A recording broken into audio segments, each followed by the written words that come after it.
Run! Run away! It's a giant lizard! Which, for legal reasons, isn't Godzilla. Destroying everything! He does have a nifty soundtrack, though.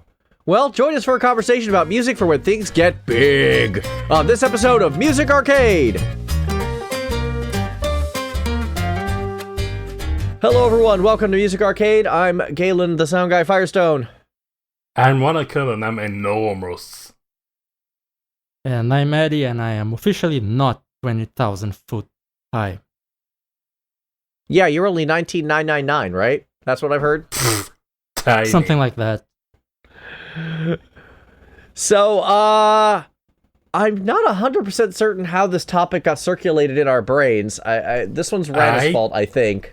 But, yeah, that's because, basically, Elden Ring was about to come out, it now has come out, and it felt like a game that played on this idea of immensity, of areas, of bosses, which have a specific kind of music signature that felt interesting to explore. Yep. So we are gonna talk about it. We're talking about big enemies, big areas, big feelings, big vibes. Big vibes all around. Big vibes all around. And that should be our tagline. Fair enough. And to start it off, we got a big game. How about some Genshin? How about some Genshin indeed? So, I believe I've already talked about this boss fight before, or the music to this boss fight before, but mostly about the second phase, which is this high-intensity, high-action piece with cool guitars and these choirs, which is very cool, and still about a boss that is big, but the fact that the second part of the track has you kind of fighting back makes it the atmosphere lose the immensity that is brought by this part of the track, Ode to Azhdaha, which is all horns all the time. It's a lot of horns. And some big horns. Those trumpets. You know you're not going to face a tiny, puny baby boss for babies. Yeah, those guys on the trumpets are having a lot of fun recording this track, I feel. This didn't sound like live instruments to me. I gotta be honest. My listen through made it sound like this was some good samples, but still keyboard. Oh yeah, although they are... It's possible. There are orchestral versions out now. Yeah, so, I think the version, at least you posted for our benefit, was not. Yes, that's from the game, and that's probably not an orchestral version, but there is a couple, I believe, and they do sound a bit different. Okay. As it should be, really. I should know that I have played the game, but the game is, as Galen said, big, so I haven't touched it in a while. So I haven't actually fought this boss yet, because I'm still in part 2 of the 3-part prologue. Oh, wow. Because it's one of those games. That one, on top of that, is a bit of an optional boss, which... you need some character quests done to face it. And when you go into this cave, there's not only the boss, but also the level that reacts to it in its entirety. Like later in the fight, where it takes on elemental properties, the whole level changes light, crystals change color to reflect what the boss is doing. And that's kind of influence is reflected even at this point of the soundtrack, because it's something that resonates, that has this sense that it's ominous and that you are facing the beast, but also in the belly of the beast. I've got to be honest, on the subject of big, this song gives me a big headache. Big headache.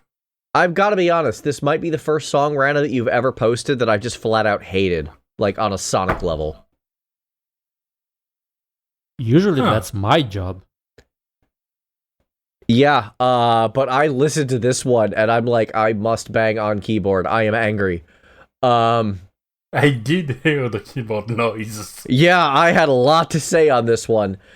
First and foremost, a lot of the phrasing is intentionally dissonant, which is fine on its own. It kind of sounds like someone was literally banging on a keyboard at points, but I could hear the diminished notes and I could hear the, the phrasing. Like, I got that was like the composition. Is that the discordance plus the long pauses here and there? Oh, those pauses. Oh my god, that was the thing that drove me up a wall. Can this guy please continue a phrase? Can he please continue a phrase? It's like, we're going to have 4 bars, and then we're stopping for 2 seconds. And then we're going to have 3 bars, and then we're stopping for 2 seconds. And then we're finally going to build up to something, and then silence. Stop! Can he please play a note for more than just 1 beat? Please! It was like, it didn't feel like a song to me. It felt like a collection of phrases. It felt like hand exercises gone crack. It feels like a lumbering beast taking a couple of minutes to make each and every step. Yeah, but when FF14 did that with the Vishap boss fight, at least it sounded like something. The Vishap boss fight? Yeah, the big dragon on the bridge, the first steps of faith, not Nidhogg. Oh! No, that was interesting because Azhdaha's title is the Lord of the Bishops. Huh? Huh? Huh. That's funny. Which is why I completely bugged there. Wow, okay. Yeah, especially since I forgot the name of the boss from the Steps of Faith. Yeah, I don't know why that one stuck in my head. I get that one on Trial Roulette a disproportionate amount of times. No. But that's not really relevant to this song. This hateful, disgusting, why does this oh my god, I'm angry. This song makes me angry. I'm sorry, I shouldn't be. But I'm just like, I hate this. I hate it.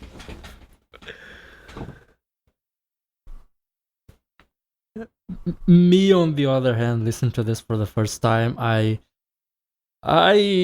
did skip right through the first half because that one was not exactly pleasant. But I really like the second half. I think I can say that. You can. You can even say you liked things in this track, and Galen would be okay with that even though he disagrees himself. Right, Galen? Yeah, of course. What kind of jerk do you take me for? Yeah, the track just is... reasserting the basics. Yeah. No, how dare you have an opinion that differs from mine? What? We're just I've never run this show like that. Come on. We're just making sure our relationship is fine after I delayed the recording for an hour to fix stuff in my bedroom. Okay, we're talking about this now? Yeah, sure. Let me just blame you for wanting to be safe and not electrocuting yourself. Why does everyone seem to think I'm a tyrant today? Because it's fun describing you as a tyrant, honestly. And for those in the audience who don't know the context, my air conditioner started leaking water right as we were about to record. It was fun. And this was like right next to your computer, right? Yeah, it's right next to my PC and right above where my power strip was. Yeah, so that would have been a big problem. Yuck, yuck, yuck. Yeah, I would have a big desk in flames. Yeah, how dare you have a normal voltage? This conversation has taken a turn. Oh, going back to the music then. Please. Whatever music there may be in this track, I enjoyed the choir in the second half. It's a succession of musical phrases, really. I think Galen would disagree there and say it's a small succession of half phrases.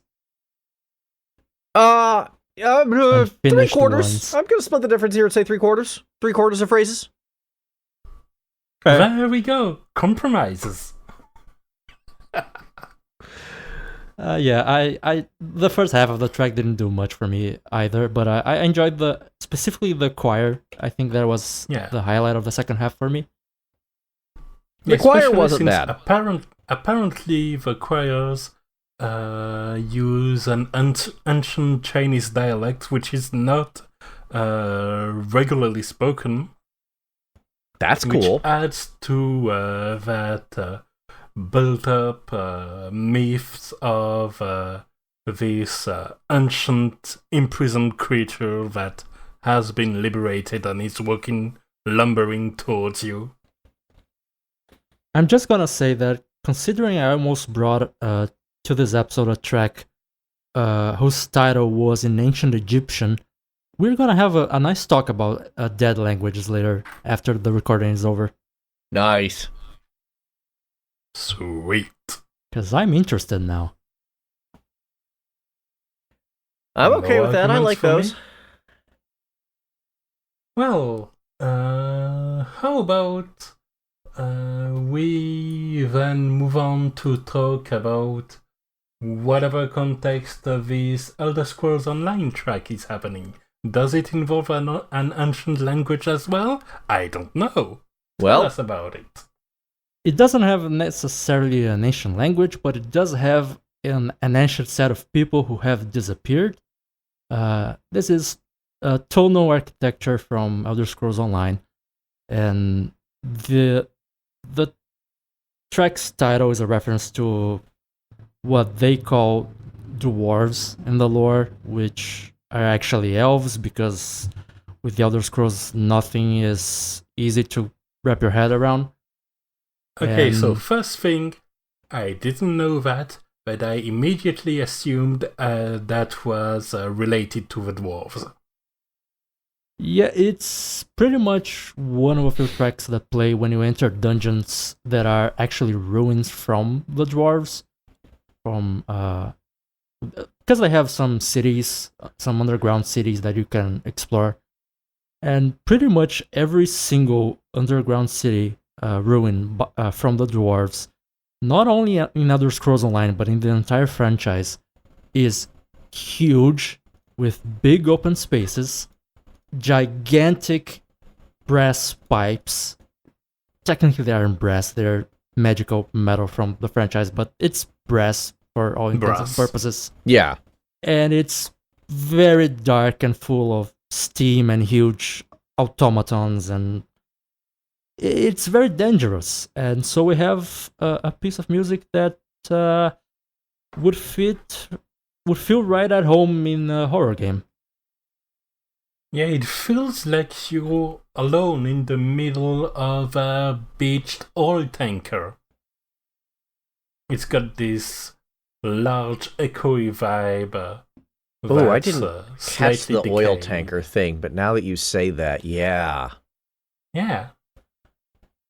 As an amateur fiction writer, I actually have some playlists on my Spotify profile for ambient stuff, or inspiration. And I have one called Horror Ambience. And yes, this is the first track on that playlist. I really enjoy the vibe it gets. It's not a track that you would listen to for fun, unless you're really into dark ambient music.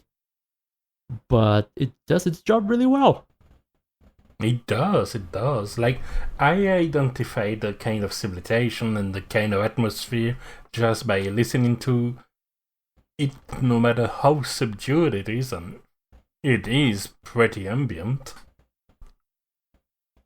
So that's a good sign that it's effective at what it does. Yeah. I mean, I took one listen to this, and I'm like, this is absolutely an Eddie track. But I like this one. I mean, I like this one insofar as it's another one of those songs that I kind of consider more of a soundscape than like straight up music, because phrasing kind of isn't there. That's not a complaint. I'm not complaining about it. It just seems it's more present than it is potent, I guess. But I get it. I like this one.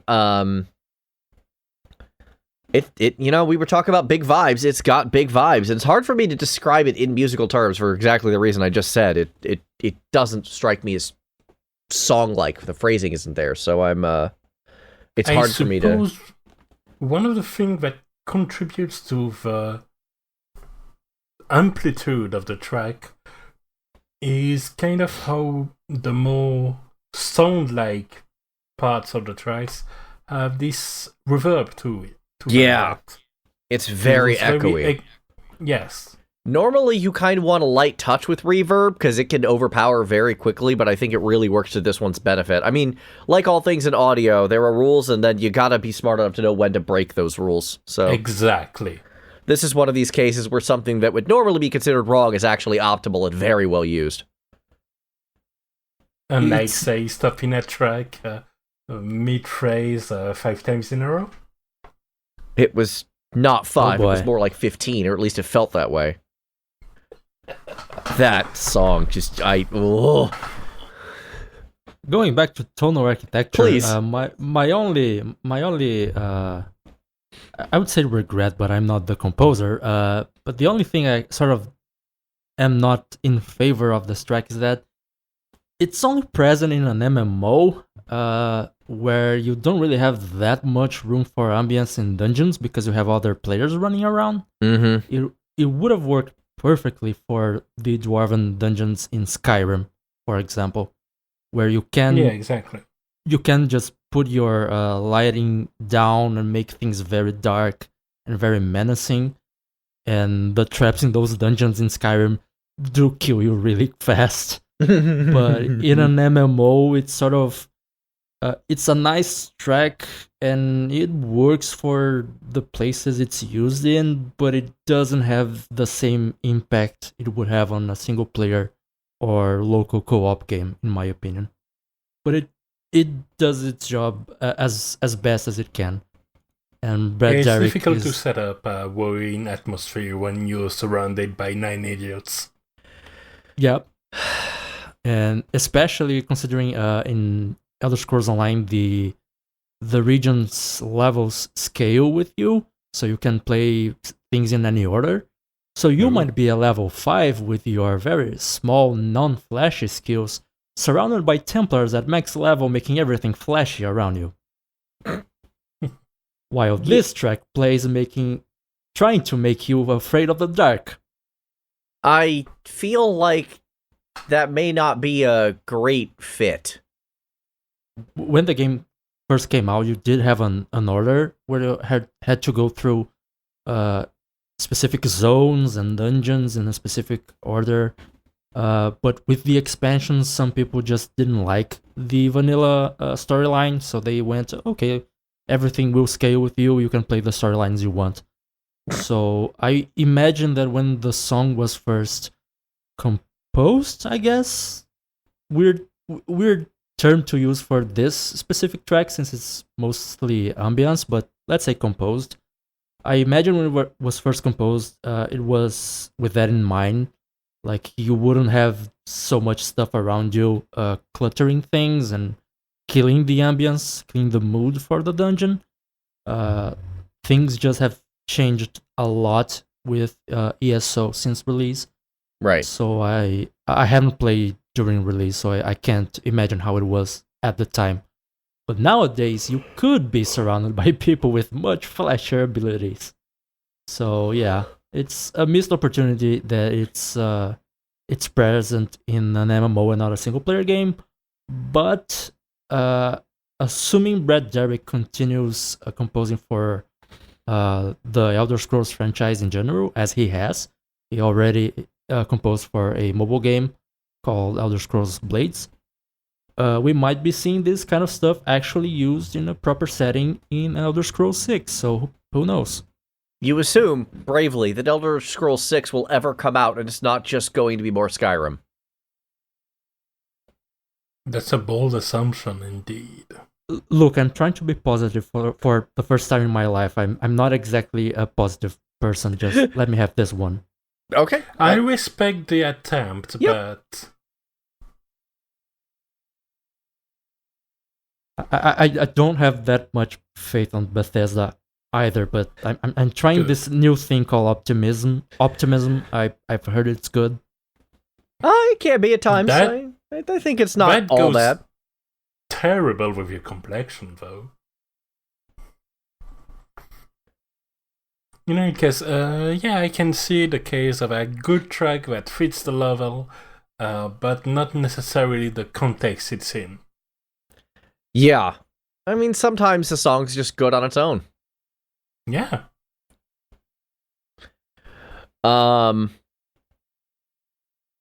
Shall we move on to the next track? Sure. So this was my first pick of the week, and this comes to us from Tales of Legendia, which was on the PlayStation 2. Weirdly, there's kind of a funny story about this one. This one was actually one of the few Tales games not done by the Tales team. This was done by the Soul Calibur team, which you wouldn't think it because it doesn't play any. Like when I first heard that this thing was happening, I'm like, ooh, so they're gonna have some like Soul Calibur-esque combat? No, they have like the most traditional 2D Tales combat since Tales of Fantasia. Like they went old school with it.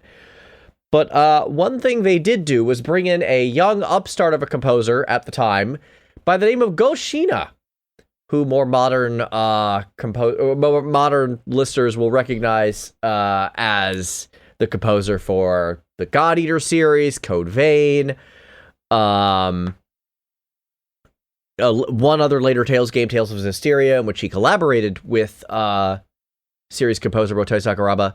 But in Tales of Legendia, it was just Shiina, and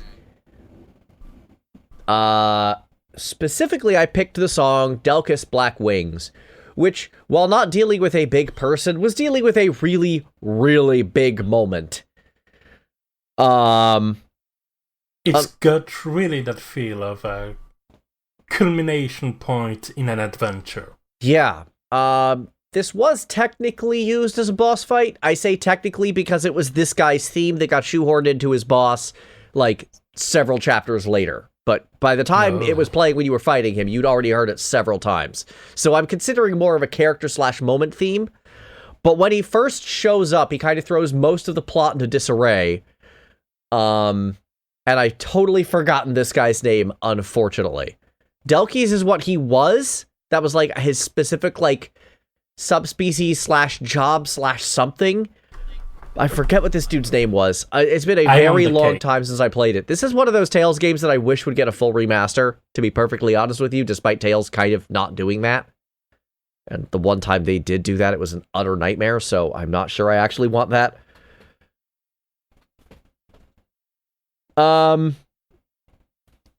But yeah, I basically remember this guy shows up on a boat, wrecks some stuff, and I think kidnaps one of your player characters, one of your party members, out of kind of nowhere. Oh, no, she wasn't a party member. She was... Yet. Okay, I'm going to shut up now. Basically, this was a big turning point in the story, and the music really reflects that. And it does so with my favorite technique, which is just throw a bunch of strings at it and watch it explode. Is it Vaclav? No, this was, I think, post-Vaclav. Okay. Is it Melanie Cashel or Stingle? Oh, might have been that last one. Stingle the Vicious. Maybe. He was like an assassin dude. He was like related to Shirley somehow, I think. Man, I don't know. It's been like a long time since I played this one, but not a long time since I listened to the soundtrack. This one's kind of... This is one of those songs that kind of lives rent-free in my head. It comes up a lot, and I have Legendia as part of my big video game music playlist, and will come back to this one quite often. It was my first real exposure to Shiina, and I've been a fan of his ever since. As long as he made a big, impressive impact, which he did with his theme, I can see that. Yeah. Well, his music definitely did, and I still remember the guy, like, 15 years later, despite not actually remembering that much of this part of the game, because this is where the game got weird. Like, you beat the main bad guy, or at least who you thought was the main bad guy, partway through the first half of the game, and then the game just sort of flounders on until one of your characters becomes the major bad guy, and then she joins you for the quote-unquote post-game, which is actually the second half of the video game. Let me tell you, this post-game, we're going to be talking about post-games that aren't later, but for now... yeah, Legendia was a very weird entry into the Tales series, but its music was not. It still remains one of the best Tales soundtracks of all time, and that's entirely because Shiina kind of went beast mode on the soundtrack, and this song is a really good representation of that. It's like, a really good also, theme. I have to say, it's strange because you mentioned it was made by the Soul Calibur team. And even though I don't think Shiina worked on Soul Calibur, I definitely could hear some sounds and some musical phrase and uses of instruments that felt very Soul Calibur-like. Yeah. And it also makes very good use of the main theme of the game. There's a section that has like a series of scales. That part. I'm totally off key there, and usually I try not to be. That's actually like a variant of the main theme of the game, so that's a great way to turn that back around. I always love it when they do that, especially for big songs like this. You hear that motif quite a bit throughout the soundtrack. And there are some real wild ones that you wouldn't think have come from Shiina in there. But that makes them all the better. Yeah. And we'll be talking about those on a different day. But for now, I picked this one. Again, it's my thing. It's big. It's orchestral bombing. Throw a bunch of strings at it and watch it work. And it does. And horns. There are some horns in there, but mostly it's just the crazy amount of string section. Yeah, I was gonna say the strings do a lot of work here. Yeah. Very the much horns, fit. the brass feel more like a foundation. Yeah, on the whole, the track really fits that vibe of, the sheep has hit the fan, let's say. There'd be wool everywhere. Cleaning that up would take days. This track really hits well with what I assume its intended purpose is, based on what you've just said, and it's very powerful. My point of comparison was mostly some anime I've used to watch when I was a teen, though no specific one comes to my mind. It's just has sort of a vibe of those more orchestral anime soundtracks, just much more dramatic than they usually get. At least the ones I've watched.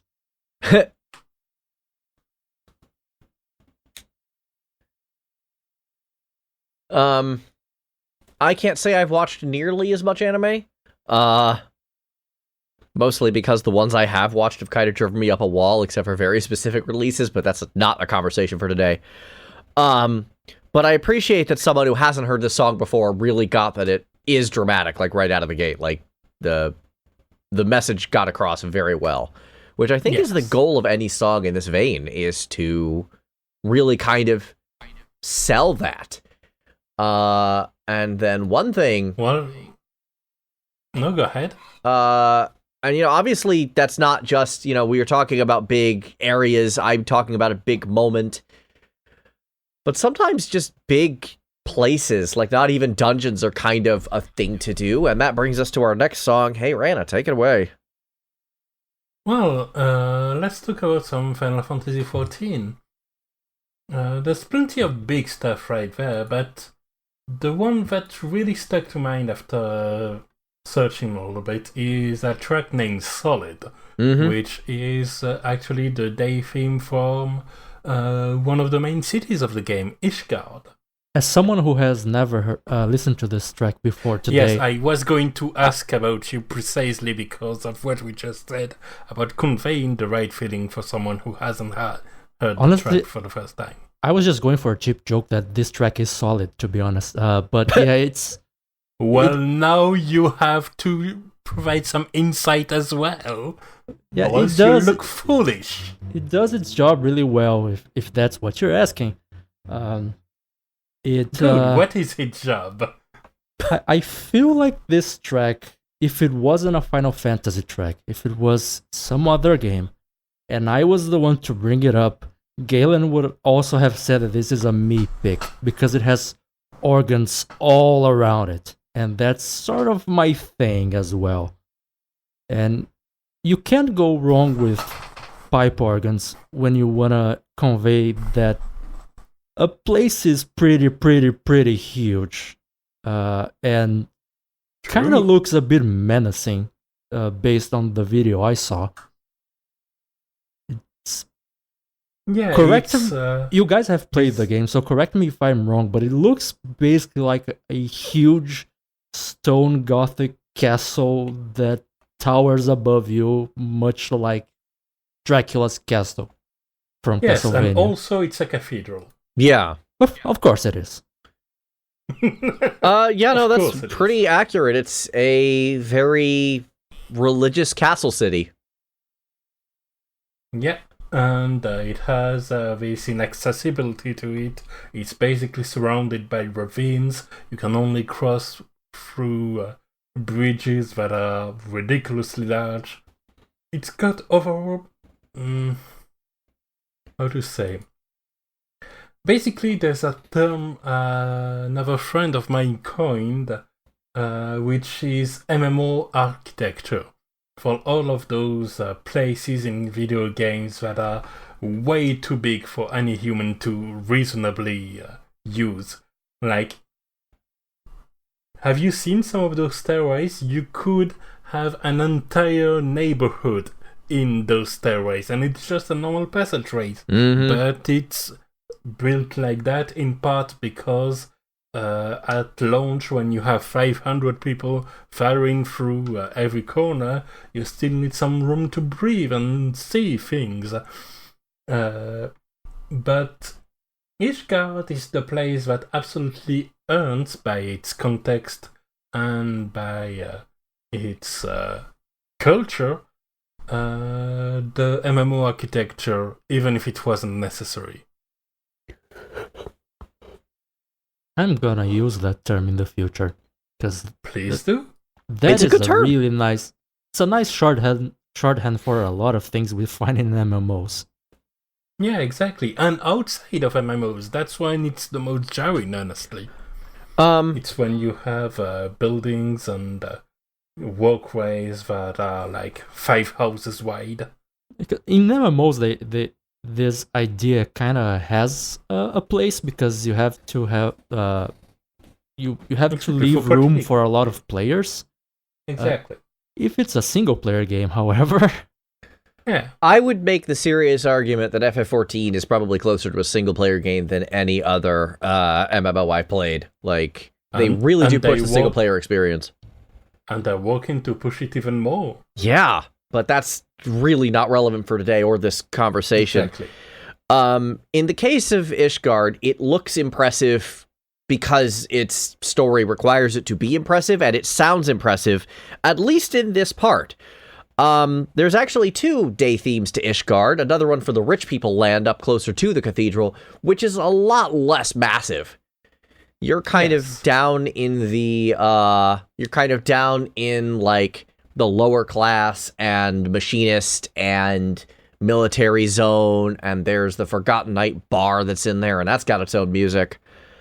Which means that the higher spires tower all the more over this area. Yeah, so this is the part that really sells the massive, and weirdly, the rich area closer to the giant cathedral actually feels a lot smaller as a result. Yeah. I do really like this track, though. Funny enough, it actually kind of falls in the middle of my city themes, kind of trending towards the bottom. Not by any fault of its own, but just because, the Crystarium and Charlian, and I do like Limzo a little better. So good. Like, Azhdaha. Yeah, like, there's so many city themes that are so good, but I don't think there are any other city themes in that game that are so big as this one, and I think that's exactly why you picked it, and I think it really sells it well. And one of those cities has a 200 feet tall statue. It does, that you can't climb yet, that I'm fairly certain is going to be a later dungeon. I hope so. They set it up really hard for that. Also, we're way off topic, and I'm putting a fork in this tangent right now. Yeah, I also have an FF14 track if we're done with this particular zone. Well, I think like the two can have an interesting back and forth.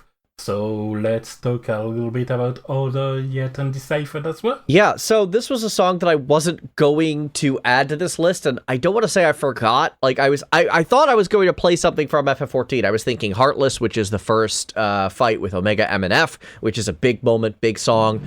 I was thinking Songs of Salt and Suffering, also from Stormblood. And then this song, Order Yet Undeciphered, came up on my playlist this morning as I was just waking up. And I'm like, oh, right, Azhdaha.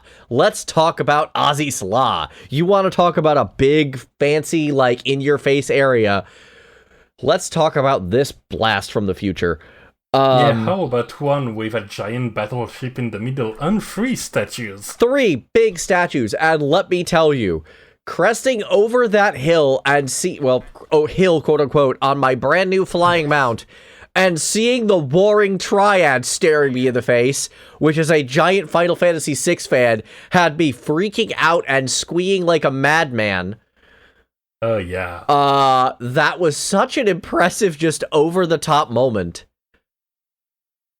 Man,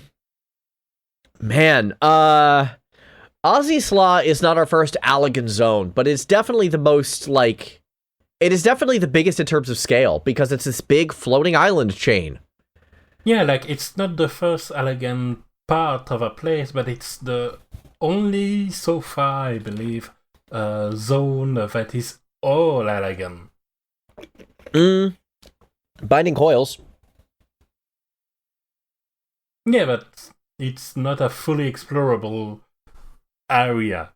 I mean, that is Binding accurate. Coils is a set of dungeons. A big set of dungeons, don't get me wrong. Definitely a big set of dungeons, and I'm hoping we get exploration mode in there someday, because I would love to just putz around. Oh, yeah. But, yeah, in the case of Azhdaha, this is an actual zone. This is an actual area. This is no different than Western Kurthus, except way more fun than Western Kurthus. Yeah. Also, though, the first time you get there, way more linear. Yes, and I kind of appreciate that, honestly. I feel like there's room for that in games like this. Yes, and that room is at the end of an expansion when the stakes have been set and you're gunning for the final boss, which is exactly what's happening. And I feel like there's a bit of that feel in the music of the area as well. There is. Weirdly, my biggest comparison is to, like, in my brain, I think it feels the music somewhat inspired by, I feel like it's somewhat inspired by the Black Omen from Chrono Trigger. No. I can see that. Yeah. Which also has the same kind of thing. It's this big kind of futuristic area, fairly linear dungeon right towards the end of the game, or in FF14's case, the expansion. That really sells the whole, like, this feels like your final dungeon kind of moments. And you even have instruments that are those buzzing electronic sounding synths instead of, say, the brass that a more medieval immense area would need to compensate. Right, but it still has that toe dipped in the fantasy pond, because the string section is still very strong. There's a very good use of violas here, exactly. Even though they are synth violas. And yeah, I for one, and I'd love to hear Eddie's take on this without the context, I feel like it does really sell the bigness of the area in terms of importance, if not actual physical size, though the actual physical size of the area is, big, because it's a giant area. Yeah, it does, at least to me, come off not necessarily as a track that you listen to thinking of something that is physically huge, but more something that is menacing.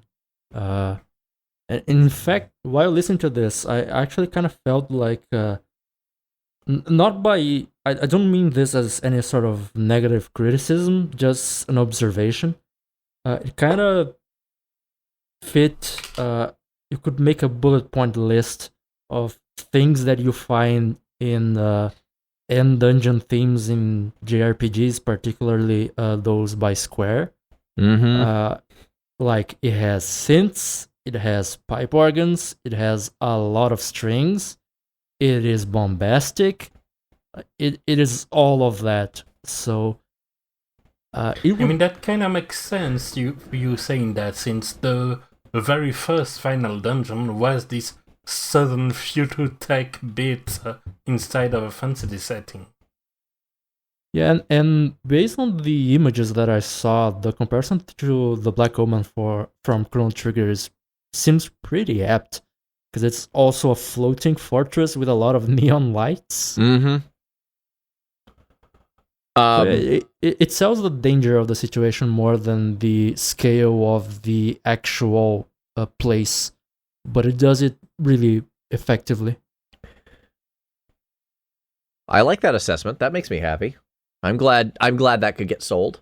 Anyway, Eddie, you called the song bombastic, and there's a part of it that I'm not sure is true, because compared to a lot of the other tracks we put on here, I feel like it's actually quite a bit more subtle. Especially when that piano line kicks in, it almost kind of draws back, and I feel like that almost sells the scale just from an ambience level, even though the piano line is very distinct. Yeah, I think it's what makes it, for me, it's mostly the bass forming a sort of background to it, because that bass is very powerful. Those horns and what I assume to be strings. I can't. Sadly, I'm listening to it via YouTube, and YouTube is known for killing the audio fidelity from songs. But the whole it's not bass as in the instrument, but the whole section with a lot of bass sounds. Yeah, it feels impactful. And I think that's where the idea comes from, for me at least, of the impact. Okay. When in doubt, get your low frequency in. And so I feel that the two tracks from 14 contrast nicely because of your role in them in particular. Since 14, especially for an MMO, is a game that puts the player way at the center of the story. Mm-hmm. So it makes sense to have a very different pace, a very different set of instruments between a fortress that you are inside of and a fortress that you must get inside of. That makes sense. Playing it, maybe. That makes sense. All right. Let's change gears entirely. Eddie, this one is yours. This one's a classic, so go for it. Have you guys ever heard of this little indie game called Super Metroid? Came out on the Super Nintendo. No, I don't think I have. It's not like Samus is my favorite video game character of all time or anything like that. Oh yeah, it's an interesting Igavania. Yeah. That's it. We didn't offend half our viewership at all. I offended myself. Fair. So yeah, it's we're bringing the track's title already pretty much describes exactly what it's used for. Mm-hmm. Because it's titled Kraid / Crocomire / Phantoon boss theme, and those are pretty much the three huge bosses outside of the second phase of Mother Brain. Well, Phantoon a bit less so, but it gets a pass for being in the most horror-themed area of the game. I would also like to just personally point out that while I understand logically that's the song for all three of them, my brain has this just intrinsically linked to Kraid and Kraid only. Oh, funny. Mine has it mainly locked to Crocomire. Wow. If only because of the return. Okay. And weirdly enough, I think of Phantoon. Because I think I've watched so many speedruns. That's why we have 3 hosts. Yep. But I actually picked this because of Kraid, not because of Phantoon. I mean, Kraid's the biggest. Plus, this track is pretty much the closest that Super Metroid gets to pretty much playing the theme to the Godzilla movies in its soundtrack. Yeah. Because if you put this track side by side with the Godzilla theme from the original movie, it's not quite the same. It's not a 1-to-1 comparison, but both have this sense of scale from what in the Godzilla theme are actual horns, and here I assume the intention was to have basically synthesized horns because of the SNES. And although the pace is very different. Yeah. yes, but Kraid is very Godzilla-esque. The main difference is he doesn't have his atomic breath thing, especially in Super it's more about Metroid. throwing spikes. Lots and lots of spikes. Mm-hmm.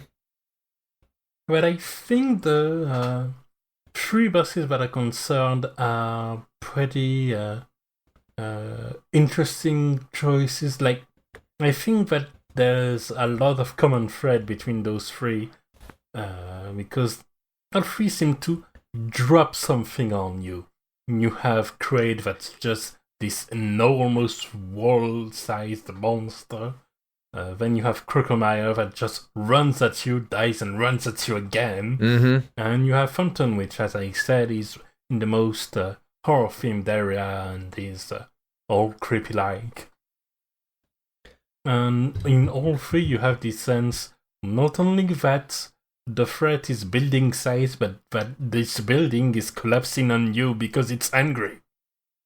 And I mean, you brought up the size of Kraid, that the game drops it on you out of nowhere, that he's suddenly huge.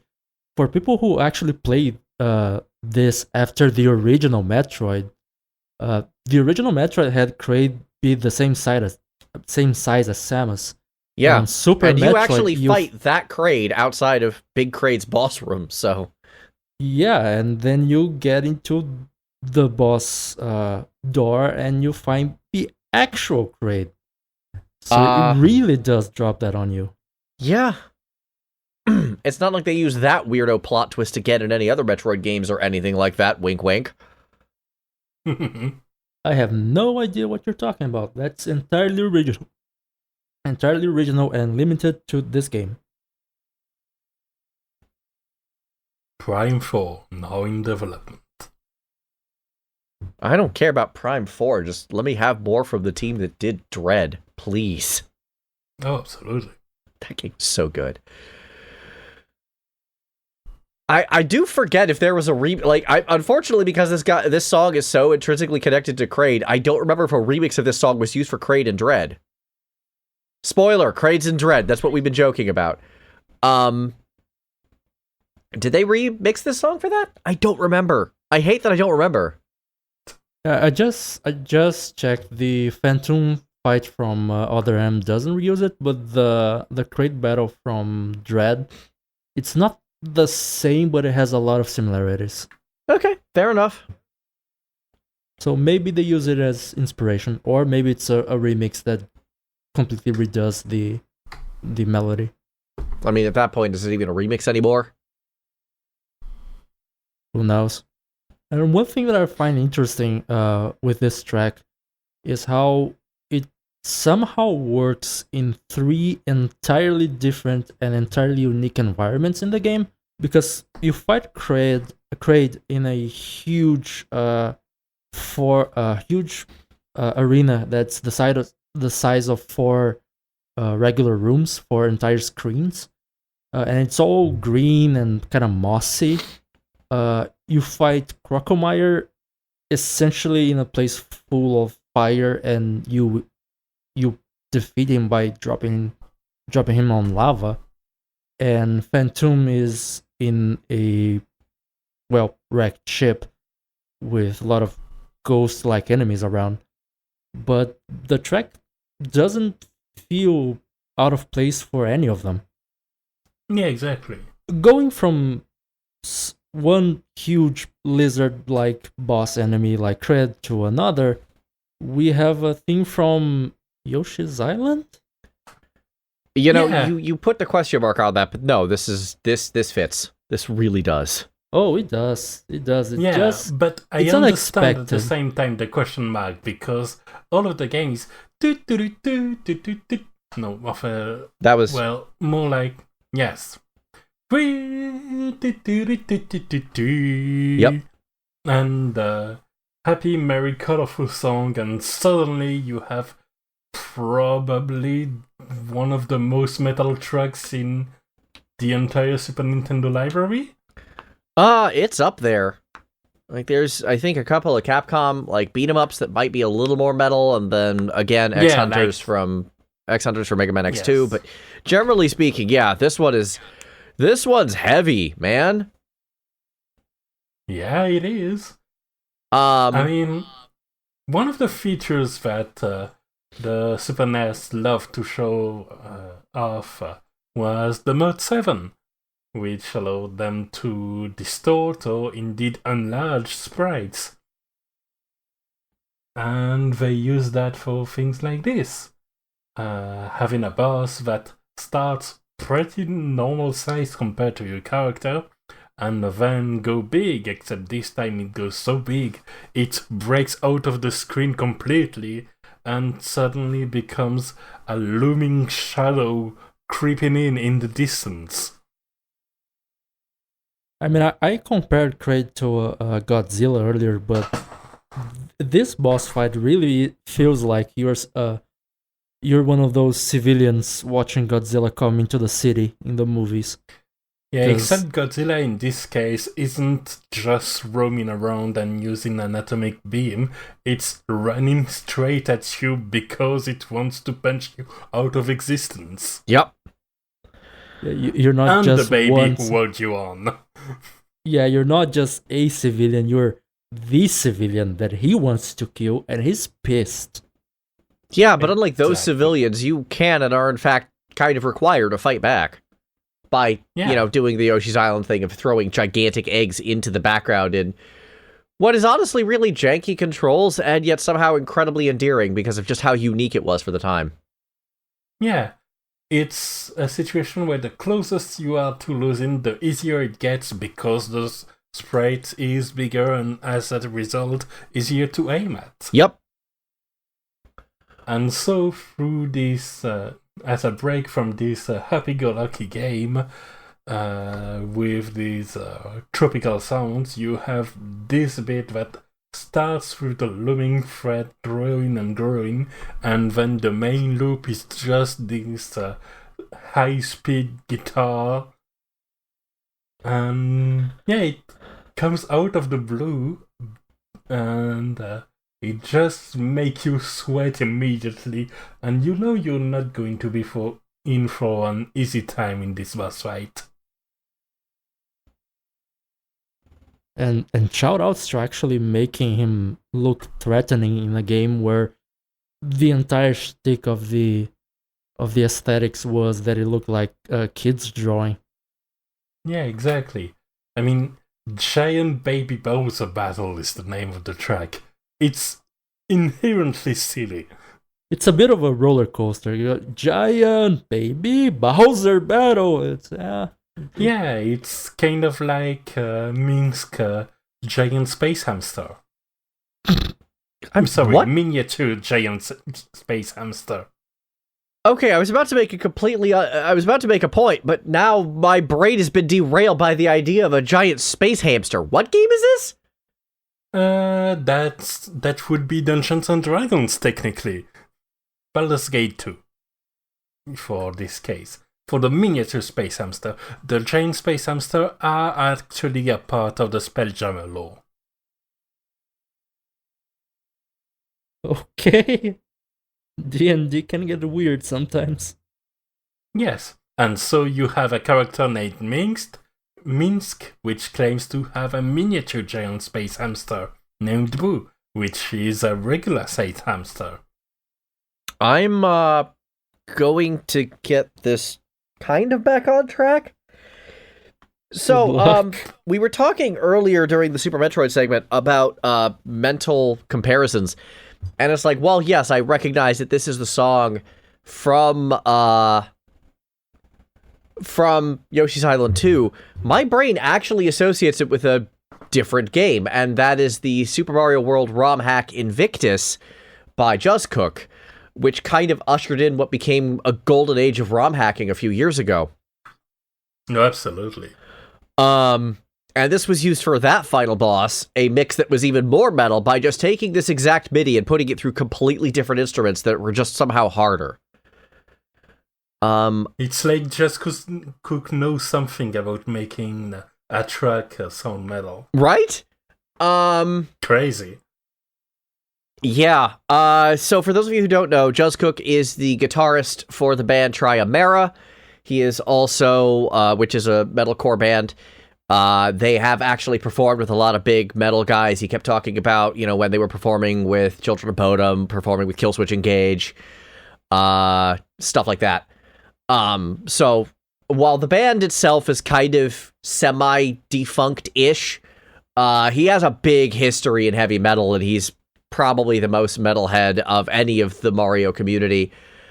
And as a result, I have a lot in common with him, and we end up having a lot of conversations about heavy metal over on his channel. But the thing is, like, all he did with this song, and he didn't even do it, he just asked, I think, Dan the VP to do it, was just change the instruments used for the exact instrumentation. Like, the actual notes played are exactly the same on the MIDI sheet. He just changed the samples to something way harder and way crunchier, and it works so well.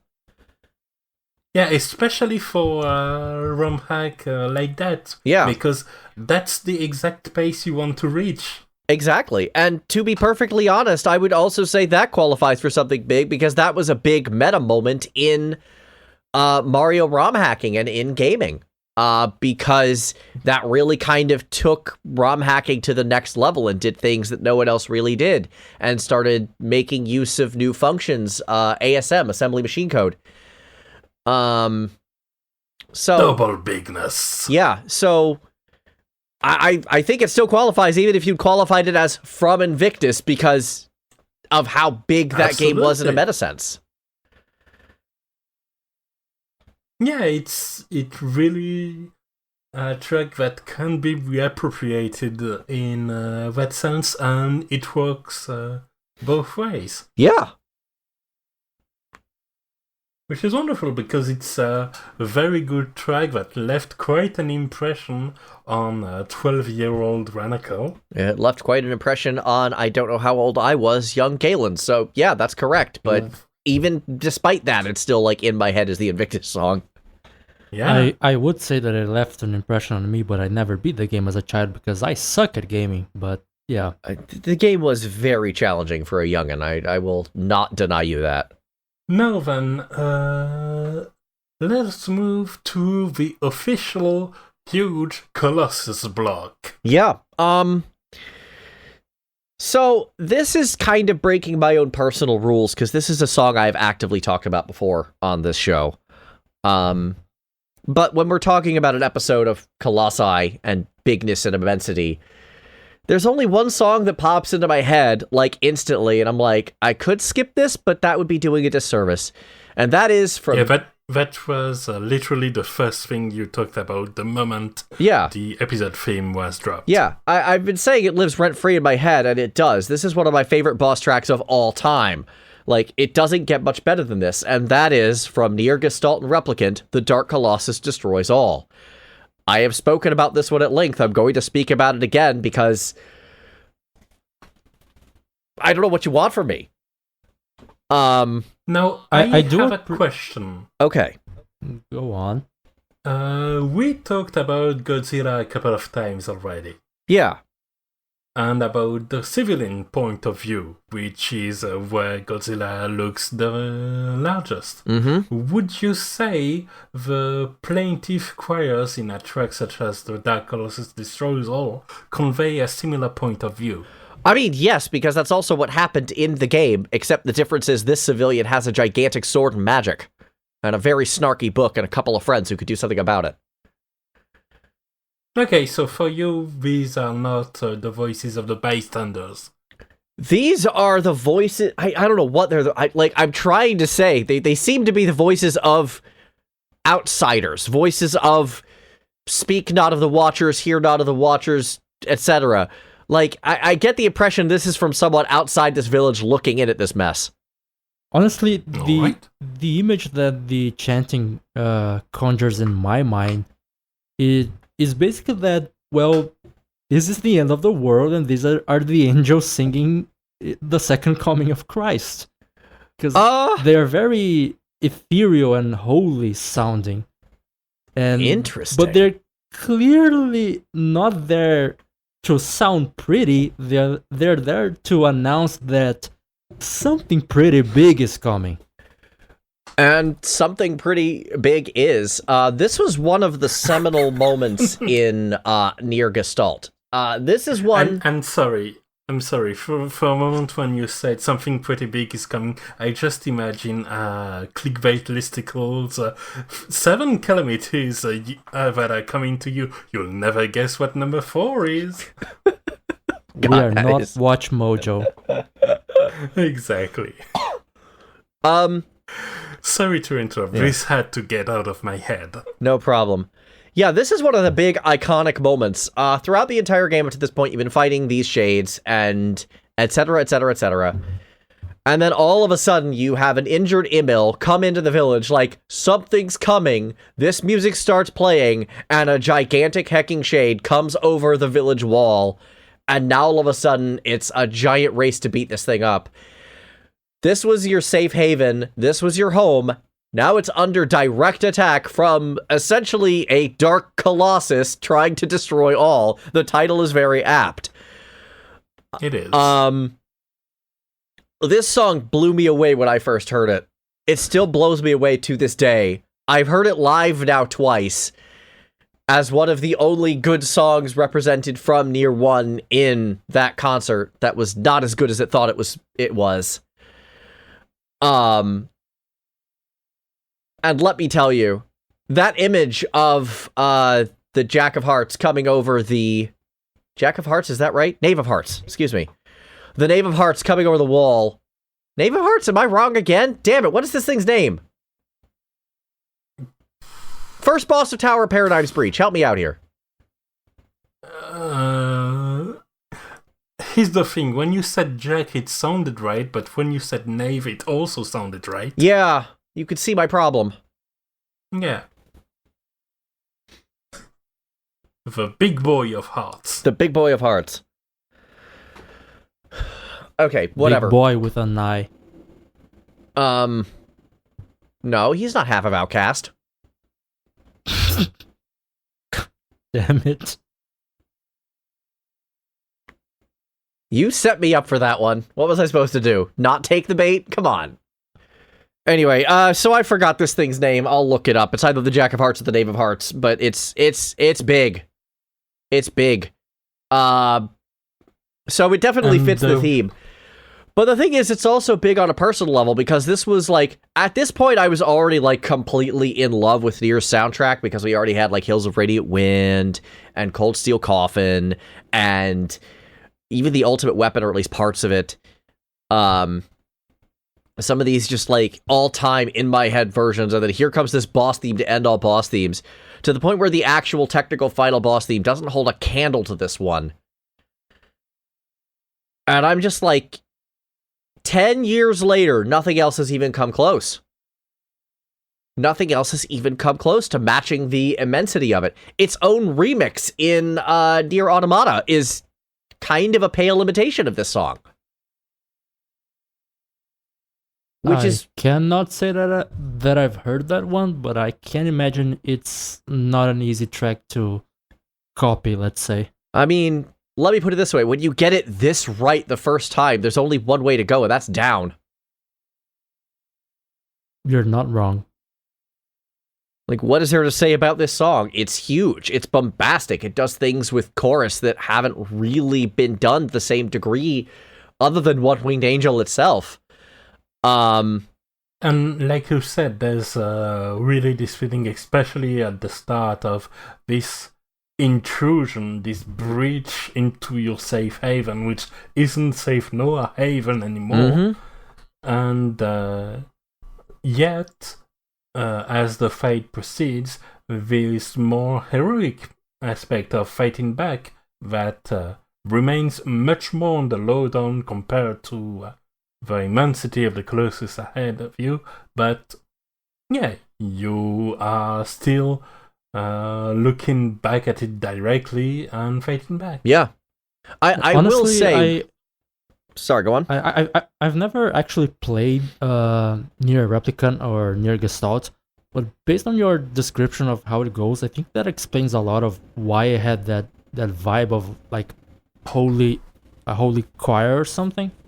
Because the chanting is basically acting as a harbinger to the boss. Yeah. If I understood the idea correctly. And that's the vibe I get with the song as well. It's a harbinger for something much worse that's behind it, let's say. Yeah. It's coming to you. I will say that one of the mistakes the soundscape of NieR Gestalt made, and one of the few, is that they actually reused this boss theme later for another boss that isn't nearly as big or massive. And that one always struck me as wrong, and I stand by that even today. I think I think this one should have been one and done for this one. And to Automata's credit, they only used the remix in the requisite part. So, like, they didn't reuse it there, so they learned their lesson on that one. So, I can't really complain too hard, because they realized they got that one wrong and then fixed it in the follow-up. It does sound very much like a song that you would want to use in specific settings and not really at random just because the boss is important. This is not a song you want to oversaturate.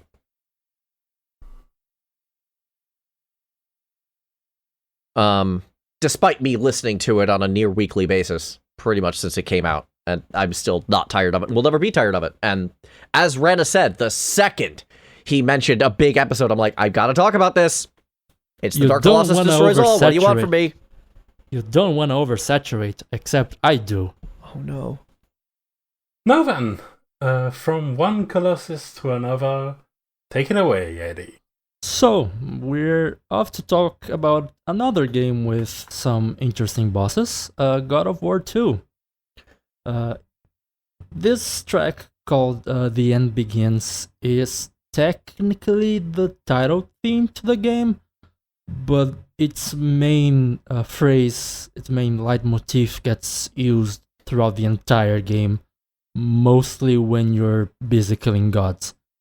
Especially because the choir singing this actually sings in Greek the words Totelosarisi and Totelosarisi Torah, which literally translate to the end begins and the end begins now. And since God of War 2 was the first step towards Kratos doing his best murder hobo impression and destroying the entire Greek pantheon. Murder hobo impression? I'm sorry, isn't he like the original murder hobo? He isn't a hobo. He's kind of a hobo. In this game, he's a demigod. Or a god that becomes a demi. Anyway, it's weird. So yeah, it's pretty much, I would dare say, the most iconic track from the original God of War trilogy. In spite of God of War 3 being the big game that kills everyone. I mean, you say that, but there are 2 God of War games on PS4 now, or PS4 or PS5, so not quite. True. But at least to me, granted, I might be biased because I didn't have a PS3, so I only played God of War 1 and 2. But when I think of God of War, I think of this track, to be honest, which isn't helped by the many memes that I saw when I was a teen of God of War 2 theme misheard lyrics. Thankfully, I got the actual lyrics, which I just mentioned. Yeah. And I just love the vibe this song gives. And like I said, it plays every time you kill a god, and it plays, at least the leitmotif part, plays again when you are destroying the Colossus of Rhodes. So, big things.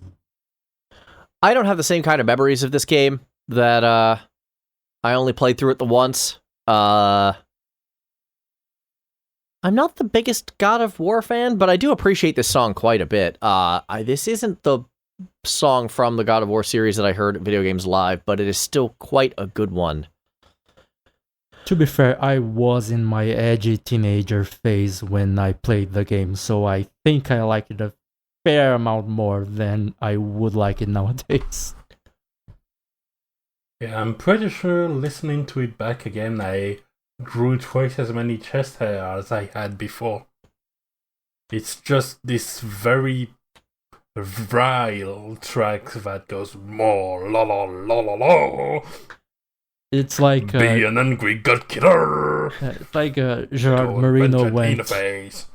Gerard Marino went. Well, how can I distill what testosterone feels like into music? Exactly. He's in general pretty good at that, despite riding a dinky European crotch rocket. Sorry, I won't. Sorry, that was a little rude, but it's true. I mean, I'll just wait for the bike before I finish on my the comment. subject of bikes. Yeah. So I've mentioned this before. I kind of know Gerard Marino, not very, very well, but we used to travel in some of the same circles, and we talked motorcycles quite a bit. He rides a Ducati, which I'm a Harley rider, so just by nature, I have to make fun of him for it, at least on that level. So just throwing back. I think the law states that you have to sell your Harley if you didn't. Right? Yeah, that checks out. It's legal proceedings. Yeah. So now that I've done my legal duty of making fun of him for riding a crotch rocket, let's talk about the actual song again.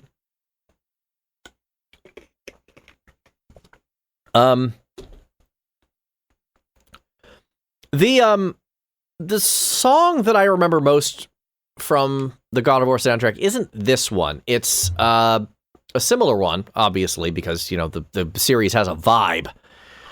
And that similar one is, I forget the name of the track, but you're riding, I think, a Pegasus, and it's like almost a Drakengard ripoff at that point. And I think that was from the second one. It might be from the third. But basically, you're on a rail shooter at this point in the game. And I remember that song really well.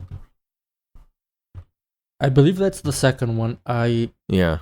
It's either the first or the second. I think it's the second because I remember playing that and I haven't played God of War 3. So it's one of those two. Fair enough. But this song, yeah, it does leave a good solid impression. No, Solid was before. Boo. Took me a second. It leaves a good lasting impression. It Yeah, it's got all of those brass, all of those big percussions, those deep choirs. It just goes for intensity and gravitas, and it pretty much doesn't leave you wondering what the game will be about when you listen to this in the title theme, in the title screen. Yeah.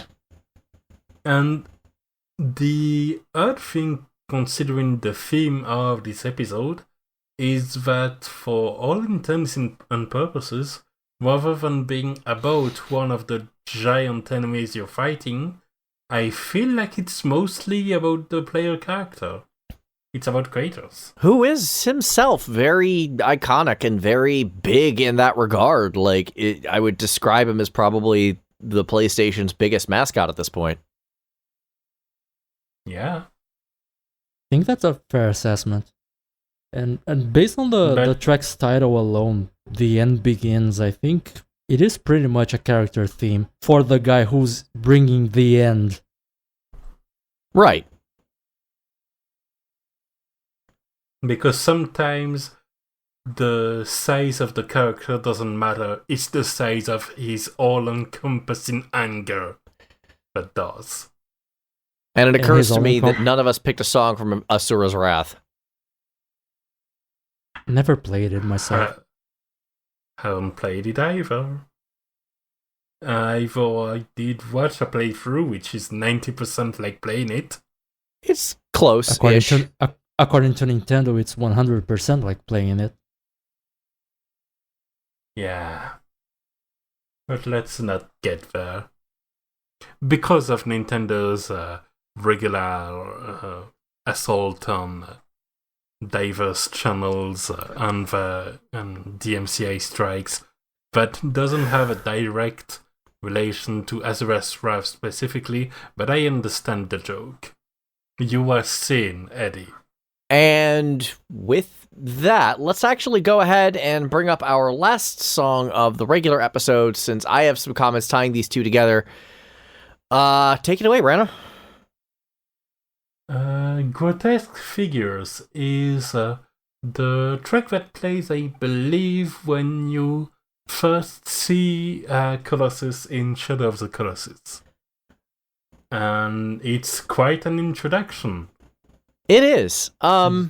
It also sounds more Greek to me than the song about the Greek gods that we just heard. That has Greek lyrics. Yeah, I know. And yet, this song still sounds more Greek. I don't know, maybe it's more folk-influenced. Huh, weird. But yeah, no. So behind the scenes, the episode was supposed to end with The End Begins, but when I heard these two next to each other, I'm like, wait, I have to comment that this sounds more Greek, but I need this other song first for reference, so I had to ask them to switch it. But we did try to go with The End Begins at the end. Which would have been fitting. But unfortunately, my comment that this song sounds more Greek than the song we just heard is actually, like, kind of something I wanted to bring up. Yeah, and don't get me wrong, I can see that because the God of War track has almost more of a cinematic DNA to it. It really does. And that's true of God of War, at least the original trilogy, to no small degree. You kind of didn't really have control of the camera. It was always, like, trying to create these big cinematic angles, these big shots, to the point where you're really these kind moments. of playing an interactive movie in a lot of ways. So I definitely feel the film score influence on that, whereas this is definitely more just video gamey, for better or worse, and kind of chill out. At the end of the day, the original God of War trilogy is to Greek culture the same as the 300 movie is to Greek culture. It's heavily exaggerated. It's the same level of accuracy. Yeah, it's heavily exaggerated, heavily stylized. It really doesn't draw from folk very much.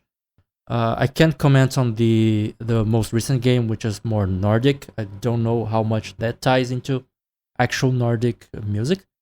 But the original trilogy very much is like a cinema director's interpretation of the Greek myths, as if they were a story to tell in the silver screen, so to speak. Yeah.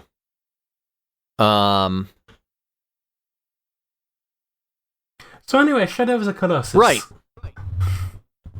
The fact that the track is named Grotesque Figures, I think, conveys the impression that the game wants to give, that at this point, when you're still just approaching the enemy, like they're still partly clouded in the mist, they're still more of a silhouette than actually defined with their specific features, and all the more menacing for it.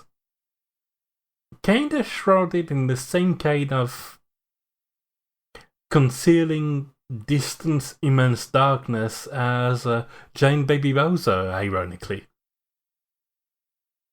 Because it was also, in this case, just an approaching silhouette, and that's very much the case when you first approach it, but what is certain is that this is not just a normal size thing you're almost getting there. No, it's a land feature that will definitely crush you in a heartbeat. Yep. I will mean, say As that's, low and lumbering as those heartbeats might be. I will say the comparison to Yoshi's Island is weird yet fair. It does give that vibe, just in a more, let's say, serious tone. Yes, solemn, and especially since I have into account of a variation on that theme, because once you actually ride the Colossus, once you actually start dealing blows to its head directly, then you have this heroic variation on the theme, but not right now, not yet. Right now, you at the ankle level, and it just lifted its foot ready to stomp you on it. It sounds like it's a constant threat, it's oppressing, and you need to be coming at it. That's the odds you're up against. Yeah, and something that it's pretty interesting with this track, at least in my mind, is that some of the other tracks that we brought up earlier kind of have this lumbering vibe. Like there is this giant enemy coming to you, but it's slow moving, so to speak. It's moving menacingly, but slowly. This track actually has some dynamics, some more dynamics to it. It actually kind of comes across more like the thing you're fighting does move on its own. It does try to defend itself, and it is surprisingly mobile for something that big. Yeah, and that's even more reflected in some of the other Colossi that are actually that fast, like a giant boar that runs way faster than you ever could. Much like NieR, the boar will absolutely mess you up. Oh, it will. It will. But yeah, I could not in all good conscience talk about themes of immensity without talking about Shadow of the Colossus. I mean, obviously. It embodies that theme way too well to be ignored. No. Some things just cannot be denied. Absolutely. No, I 100% agree. I would have been shocked and frankly annoyed if no one did bring it up. Shadow of the Colossus kind of And maybe that's where the true bigness lies. Yeah, Shadow of the Colossus, like, it's not just about big monsters. It kind of codified the entire idea of how to approach big monsters in gaming. It really did. A lot of games have adapted ideas from it. I mean, I think the two games that codified that are Shadow of the Colossus and God of War 2, actually. Yeah. Like, pretty much. Do you go around the boss, or is the boss the level? And do you go cinematic with those kill moves from God of War, or do you just go at it? You are in the middle of the fight yourself. Yeah, exactly. There's multiple ways to handle that kind of amplitude, both in terms of gameplay, in terms of presentation, visual presentation, and indeed in terms of music. Very much so. Well, now seems a good time to get to the now playing segment. Music Arcade, now playing. Who thought? Yeah, sure, I'll start. So, I've been playing a game called Dismantle. While everyone else is playing Elden Ring, I'm the guy playing a weird indie Souls-like that's frankly way better than just about any other Souls-like I've ever played. But the thing with it is, it has a button that says, turn off copywritten music so you can stream this, and I'm like, I like streaming things, so I hit that button, and that managed to turn off the entire soundtrack, so I have nothing to say on the soundtrack of this video game. It doesn't exist. Next. Ouch. Well, I'm the guy that's been playing Elden Ring. Honestly, most of the soundtrack is mostly unnoticeable, given that they had a change in scale and scope enough that it inspired this episode. I thought they would do more interesting things with most of the track, but they honestly didn't. The only parts that stuck to mind were the main boss tracks. I mean, that's pretty common for a Souls game. I mean, not that Elden Ring is doing anything different than other Souls games, really. Not in that regard, unfortunately. It does a lot of different things in other areas, but this one, it still got some very solid tracks. Like you've mentioned, one of the tracks I shared as an example absolutely would have fit this episode. I'm a little surprised you didn't actually select it. Gotta be honest. Yeah, it was a bit of a late comer, and it felt best kept for another time once I've properly digested the track and the entirety of the game by having played it or stopped playing it. Anyway, next. Well, I have played a few demos from the Steam Next thing that went on a couple weeks ago. Okay. Yeah, Next Fest. And I've played Pharaoh: A New Era, which is the remake of the original 1999 Sierra game. The soundtrack is cool. I like ancient Egypt, so I obviously like the soundtrack. And right. It's some new tracks composed for this, but mostly it's the soundtrack to the 1999 game, but with actual instruments rather than just samples this time. And it sounds nice. Another game I've tried on Steam Next was Ixion, which is sort of a colony management game. Yeah, I've heard of that one. You're in a giant space station, and you're traveling to another planet. I don't really have much to say on the soundtrack. It's pleasant, but it's sort of generic, futuristic, sci-fi. We are looking towards the future with hope sort of thing.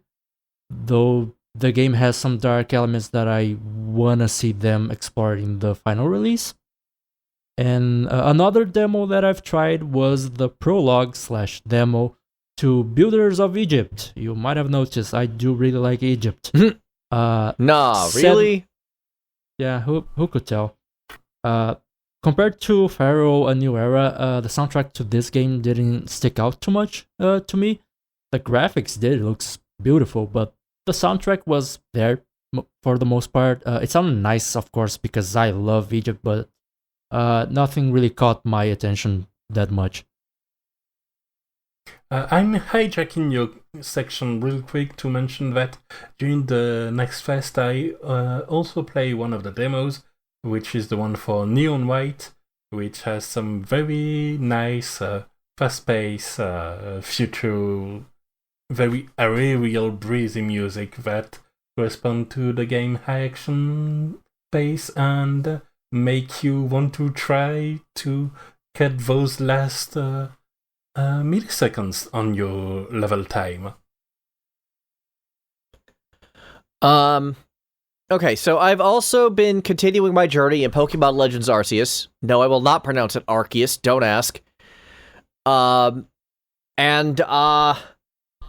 Yeah, so I got to the final story boss, and there is not enough air quotes for that one, because that is not the final boss. It pretends it is.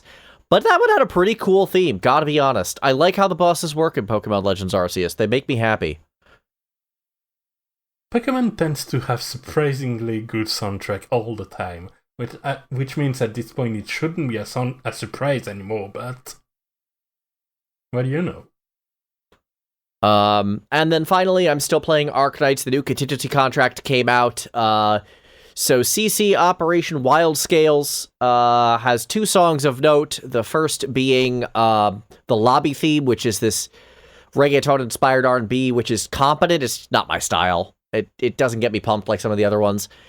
And then the other track was... and then the other track is the stage theme. So half of the mechanics of the stage actually come from the Rainbow Six crossover event. So they actually did a remix of that stage theme that I thought was really cool. Ooh. For my part, another game that I've been playing has been Vampire Survivors, which has been making the rounds on YouTube lately. Yeah, I've been watching Tom Clark play that one. He's the guy who introduced me to Dismantle, in fact. Yeah, the game's pretty fun. It's sort of a reverse bullet hell with all the Castlevania references. It's very Castlevania inspired. Yeah, the starting character wields a whip, just as an example, and the soundtrack is pretty neat. I didn't quite enjoy the track to the first level. Currently, Okay, you are underselling it. The soundtrack has no right to be as good as it is for a free bug. Yeah, y'all put out the game. Y'all put out the song for me, and I was jamming out to it. Like, what the heck? Where did this come from? Yeah, I think personally that Italy, the first stage to me doesn't really sound that great, but stages 2 and 3, and there are a couple other tracks, one for a free-for-all stage sort of thing, and one for a specific weapon that changes your background music. Those 4 tracks are great. The one I shared was for the recent patch that added the dairy plant stage, and it's great. It's very Castlevania inspired, much like everything else. Yep. In defense of the first level, the weird thing is that it's where you start, and you eventually only get into hyper mode, which means that the game plays 50% faster, which means that the soundtrack also plays 50% faster, which is why for the first level I feel like they went with something that would sound a bit safer when slowed down by a third of its speed. That makes sense. It does sound much better on hyper mode, but yeah, it's kind of like Art Knights. It's one of those games where you hear about it and you go, okay, it's a small title probably, and then you play it and you go, where did this soundtrack come from? And it's pretty neat. It's very very energetic and matches the pace of the gameplay very well. Meanwhile, I've been also playing some triangle strategy. And as it turns out, even though I have some qualms about the game itself, in particular its scenario, on the fundamental gameplay part and on the soundtrack part, it's excellent. No problem there. This is some of the best tactical RPG tracks in recent memory, maybe even in the genre as a whole. I'm looking forward to when it comes to PC. Honestly, when you said the composer was Akira Senju, and I am a Fullmetal Alchemist fanatic, I instantly recognized his name from Fullmetal Alchemist Brotherhood, and the song you shared with us has a lot of similarities with the more militaristic themes from that anime. Yeah, exactly. It works really well for a strategy game. Yeah, especially since there's this understanding of the pace of the game, it's very good. And I've also been playing Leslie Atelier Sophie 2. The song you shared was very bouncy. Yeah, it has a very different vibe from the rest, that one. Yes. Yeah. It's a very light anime fluffy game. It's a comfort pick, and it does the job pretty well. The series overall haven't really had any individual standout soundtracks since Saturday Aisha, which is probably the best soundtrack in the series by far, but it's very purposefully harmless. It's comforting. I gotta admit, it made me chuckle to see that track next to Elden Ring when you first shared it. Yeah. But, it's not a bad track, it's a nice one. Honestly, Atelier Sophie is great in this rotation of game I'm playing, because when I'm annoyed at bonking my head against a wall, which is actually a boss, for like 5 hours, I can then go and hit some slime with a stick and craft a new pair of shoes. There you go. And that's it for today, folks. Remember, you can always check out our full episodes on Spotify, Google Podcasts, or YouTube, where you can find the playlist with all the tracks we've talked about. You can also check, if you have any question, you can send your questions on music.arcade.podcast@gmail.com. And in the meantime, we'll be running away from the creature that legally is not Godzilla. Run!